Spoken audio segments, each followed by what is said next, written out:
வீட்டிற்குள் தீப்பற்றி எரிந்து அனைத்து பொருட்களும் எரிந்து சாம்பலான போதிலும் அங்கிருந்த பரிசுத்த வேதாகமம் எரியாமல் இருக்கும் ஒரு காட்சி தற்போது சமூக வலைதளங்களில் வைரலாகி வருகிறது. இந்த காட்சி அமெரிக்க தேசத்தில் நடைபெற்றது என்று குறிப்பிடப்பட்டுள்ளது. திடீரென ஏற்பட்ட தீ விபத்தில் வீட்டின் மேற்கூரை முற்றிலுமாக எரிந்து கீழே விழுந்தது.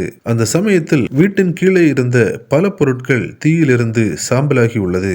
ஆனால் அங்கிருந்த பரிசுத்த வேதாகமம் எரியாமல் அப்படியே இருக்கின்றது. இதனை பார்த்த அந்த வீட்டின் உரிமையாளர் ஆச்சரியத்துடன் அதனை தன்னுடைய மொபைல் போனில் வீடியோவாக பதிவு செய்து சமூக வலைதள பக்கங்களில் வெளியிட்டுள்ளார். இந்த காட்சிகள் தற்போது சமூக வலைதளங்களில் வைரலாகி அனைவராலும் பகிரப்பட்டு வருகிறது. கிறிஸ்துக்குள் பிரியமானவர்களே, வீட்டின் பல பகுதிகள் எரிந்து சாம்பலான போதும் பரிசுத்த வேதாகமம் எரியாமல் இருந்தது போல நம்முடைய வாழ்க்கையில் அக்கினி போன்ற பிரச்சனைகள் வந்தாலும் அதன் நடுவில் தேவன் நம்மை பத்திரமாய் பாதுகாப்பார் என்பதை நமக்கு ஒரு சிறந்த பாடமாக இந்த காணொளி உணர்த்துகிறது.